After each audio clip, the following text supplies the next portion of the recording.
Magluluto tayo ng mga simple na putahe para sa ating mga ngayong palang nag-aaral magluto. At kung gusto mo yung mga ganitong content, you can always click on subscribe. Pakihit na rin yung bell button para alam nyo kung may mga bagong upload ako na videos. At ayun na nga for today's vlog, tuturuan ko kayo ng simpleng putahe na kung tawagin ay adobong puti.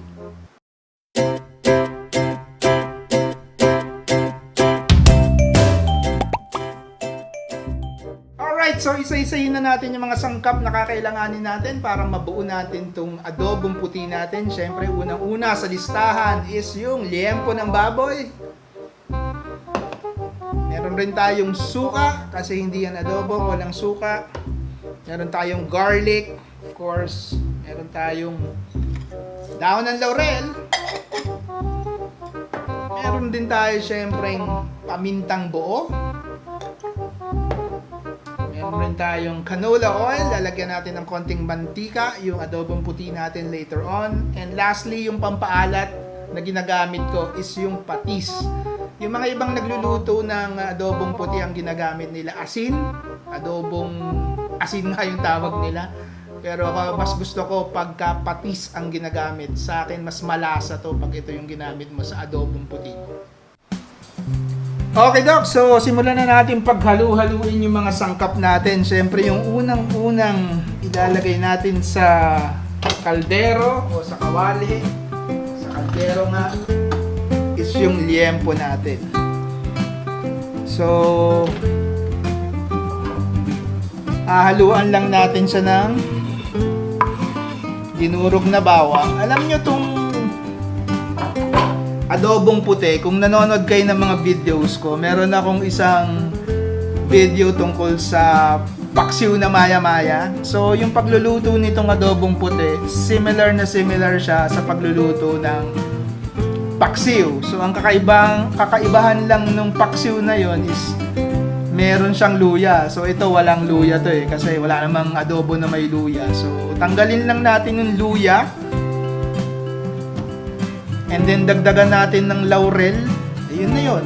So adobong puti na yun. So yung paksiw natin at saka yung adobong puti, halos pareho lang ng process kung paano lutuin.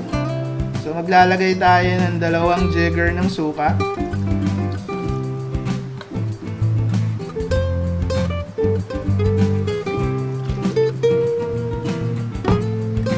Maglalagay tayo ng kalahating patis. So magdadagdag na lang tayo later pag kulang sa alat.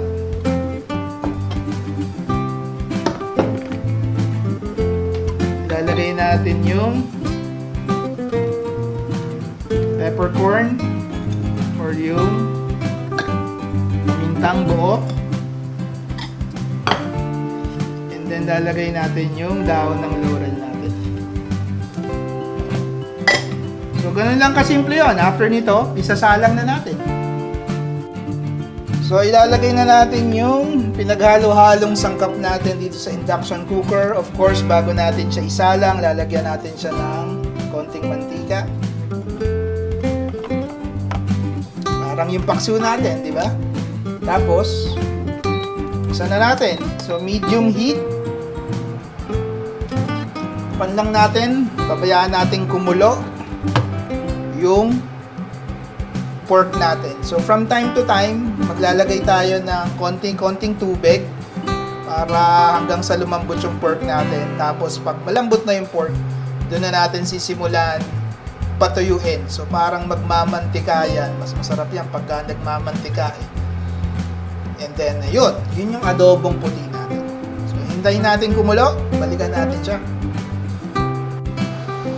Okay, so bisitahin natin yung adobo natin. Ayan, medyo nagmamantika na siya.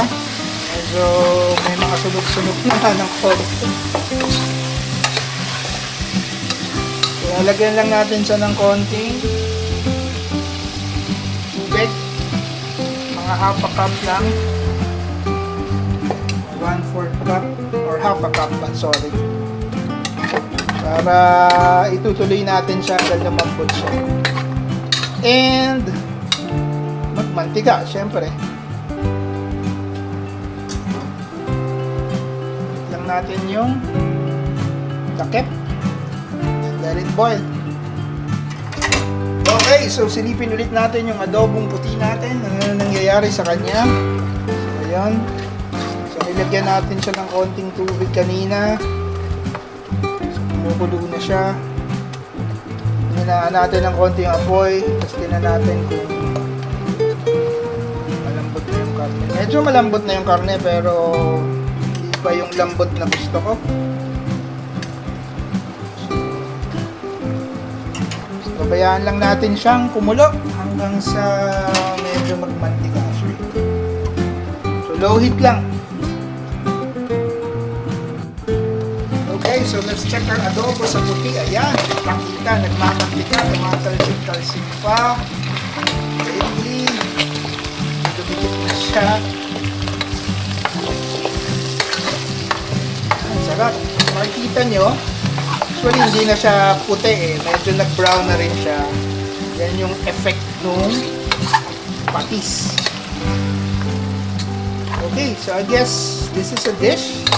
So, hahanguin na lang natin siya. Hirap hugasan ng kawali nito. But, i-plate na natin siya. Ang sarap nito sa kaning lamig, baby. Alright.